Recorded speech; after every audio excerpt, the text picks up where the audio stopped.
violaron, ensangrentaron al pueblo indígena de Guamote. Por eso, ustedes no han podido solucionar este problema. Pero le digo claro y firme a los jóvenes, al indígena, no ha matado, compañeros, la lucha. Este ejemplo, la educación, la lucha, no es por loco, ni tampoco. Muy buenas tardes, compañeros, muy buenas tardes, profe Sofi. La siguiente es una exposición, una referencia a la ponencia dentro de mi propio tema de tesis, que vendría a ser el levantamiento indígena de 1990, estudio de caso la comunidad de San Bartolo Grande. Para ingresar dentro de esta temática es necesario realizar un marco contextual donde se explique del por qué y para qué se dio el levantamiento indígena, y dentro de la misma he utilizado un pequeño, a breve rasgo, uno de los hitos más sonados que podría ser la toma de la iglesia de Santo Domingo y el rol femenino dentro de la misma.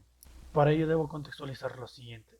Hoy en día la palabra levantamiento integra un léxico político nacional. En 1990 la Confederación de Nacionalidades Indígenas del Ecuador, CONAIE, a partir del bagaje de la memoria histórica en el país, implantando un enmarcador étnico en el campo de los discursos históricos consecuentes con nuestras costumbres de rebeldías.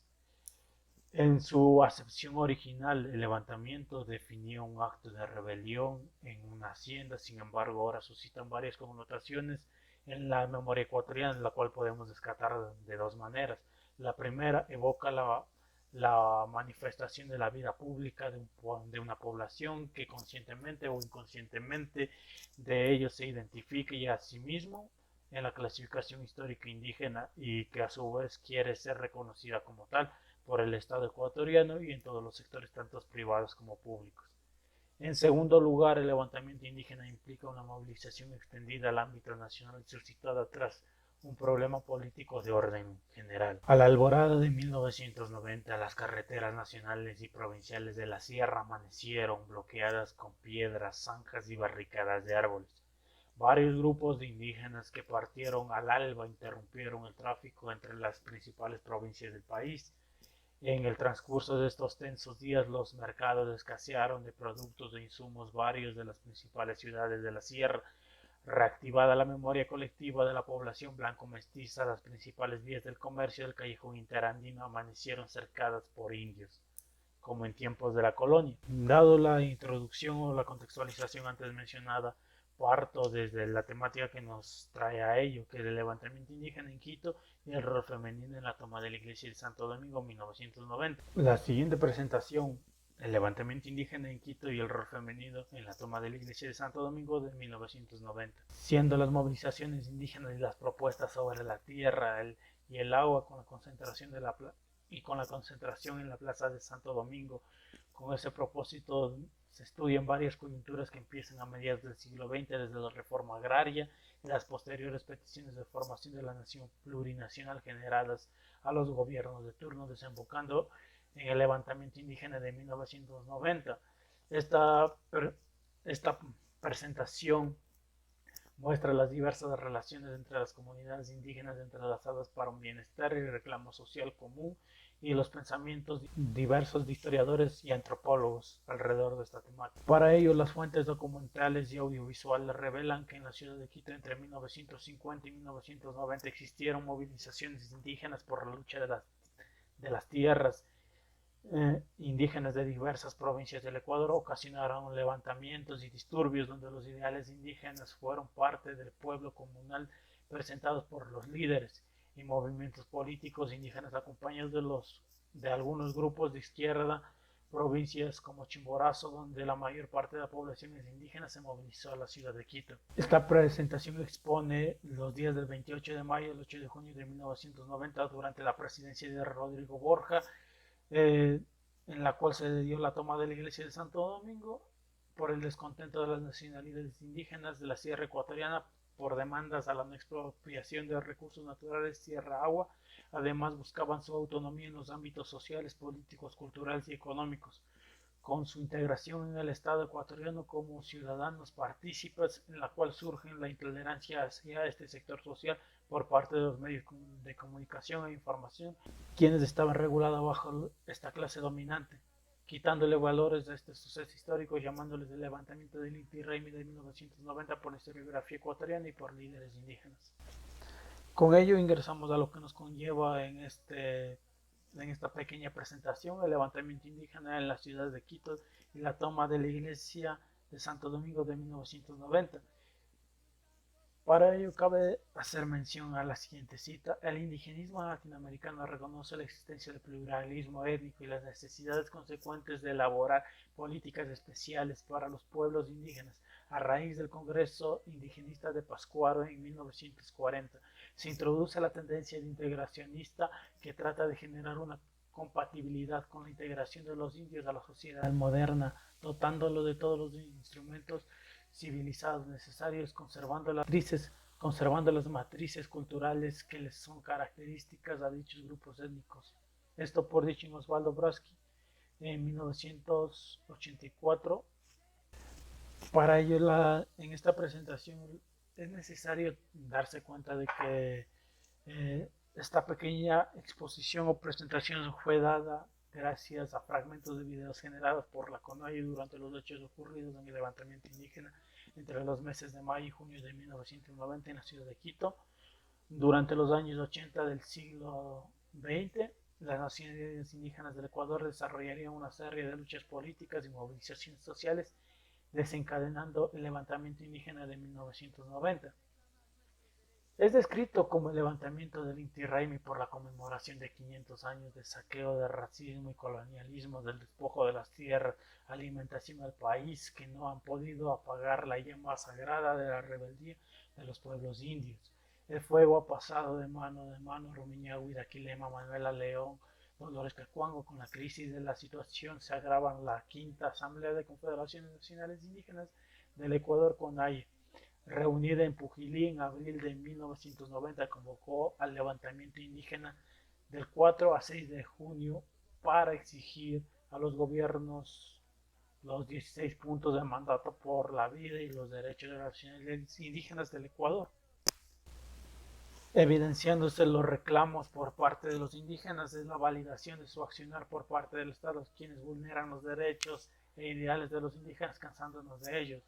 Los indígenas en la quinta asamblea de la CONAIE el 25 de abril del mismo año proclamaban el inicio del levantamiento en el mes de julio entre los días 4 y 6 de 1990, donde solicitarían los 16 puntos de mandato por la vida y los derechos de las nacionalidades indígenas. Este boletín fue generado por el Guarunari en 1990. Los planteamientos corresponden como el movilizador de los indígenas al levantamiento nacional. Tal escena daría cabida a los indígenas al escenario político nacional como actores y sujetos relevantes de la política del Estado ecuatoriano. El movimiento indígena CONAIE se visualizó como el espacio político recuperando después de la usurpación de 1492 y tras los procesos de colonización del ejército de la autoorganización, generando discrepancias con el gobierno antidemocrático y las instituciones de poder, creando espacios de diálogo, licitando la creación del Estado pluricultural. La pluriculturalidad del levantamiento son diversas, dado que coinciden con los 500 años de operación y colonización, siendo el resultado de continuos procesos y cambios de la formación indígena, cuyas raíces se complementan con los conflictos anticoloniales y de resistencia cultural durante todo el periodo colonial y republicano hasta nuestros días. La consolidación de los indígenas en un solo movimiento trascenderían las perspectivas, enfoques y puntos de vista creadas hacia este movimiento, teniendo conciencia de su identidad, siendo el pasto del páramo que nunca desaparecerá. La prensa ecuatoriana, para ser exactos, del diario El Comercio, relataría tal suceso de diversas formas de lenguaje, entre ellas este extracto: entre el 4 y 6 de junio, los pueblos indígenas bajaron por miles de las montañas de los Andes y subieron de las selvas para cerrar las carreteras de la sierra y la costa. Los mercados fueron desabastecidos en las urbes, los mestizos se daban cuenta por fin quién nos alimentaban. Eran los rostros empobrecidos del páramo quienes tenían apenas un 10% del territorio productivo y abastecen a casi la totalidad del mercado local. Se toma la iglesia de 1990 del diario El Comercio, donde claramente deja ver que la base económica del país son los indígenas y sí, su unión genera grandes estragos en la sociedad ecuatoriana, genera grandes confrontaciones, genera desabasto dentro de las localidades y de las tiendas de la esquina, donde claramente deja ver que la base de sustentación alimenticia y económica del país son los indígenas y su unión genera grandes estragos en la sociedad mish, donde se tomaría en la iglesia de Santo Domingo al son de cánticos como el Guaira, cántico de cosecha en las haciendas de los Puruáes.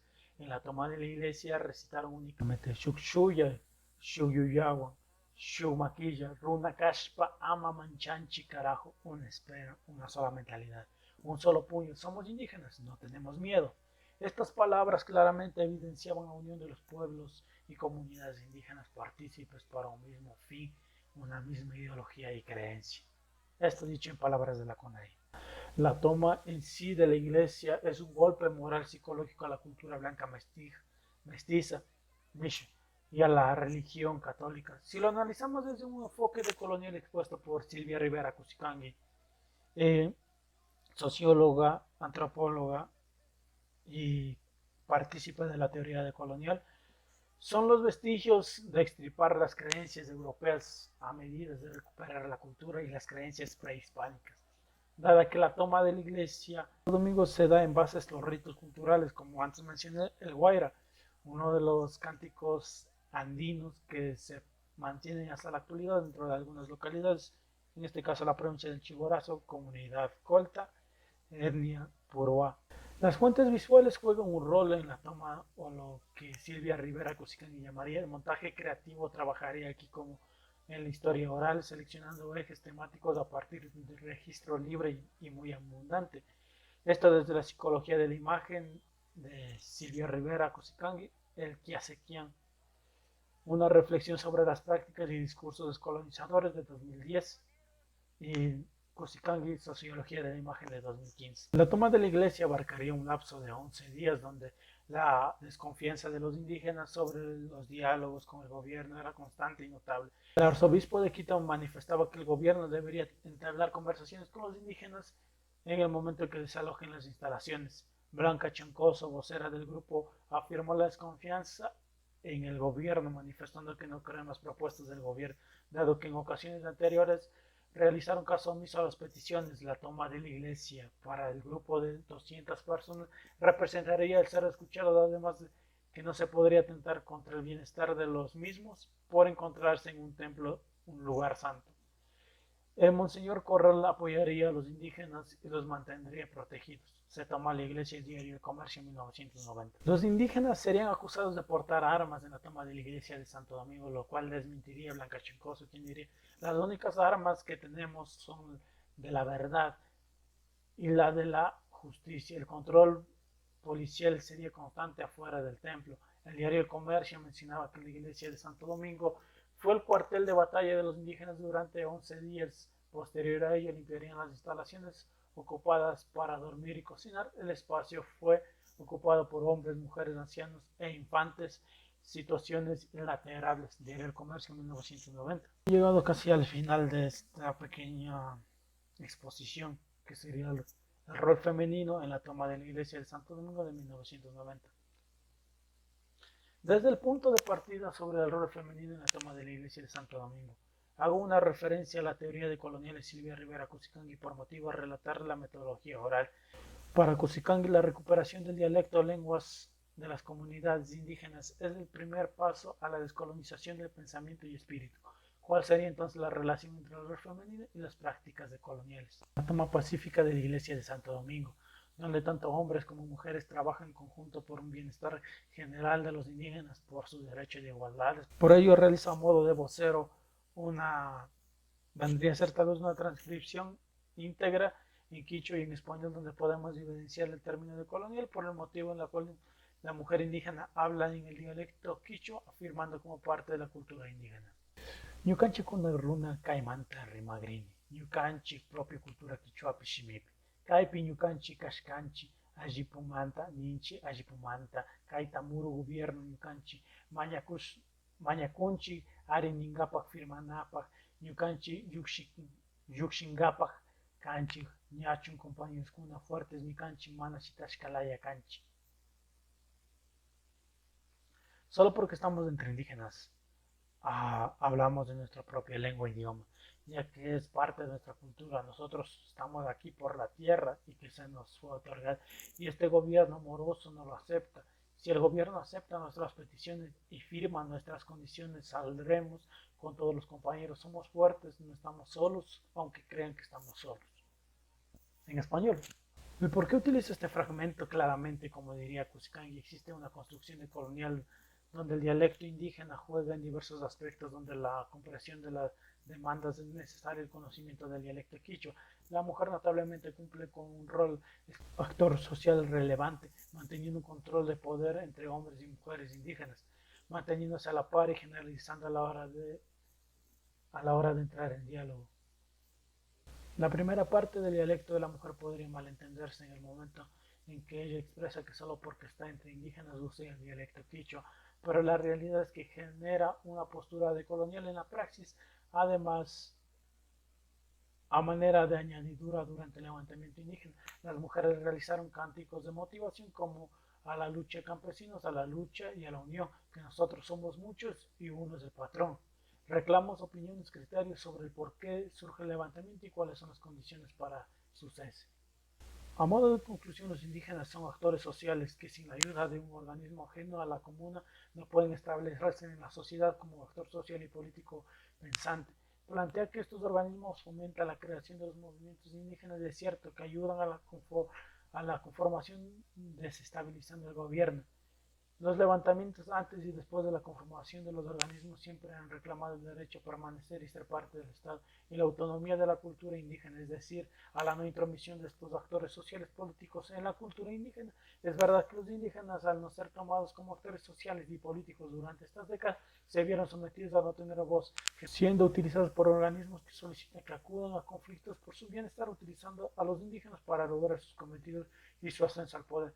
Pero solo veían su bienestar y una vez en el cargo no hacían nada por el pueblo indígena.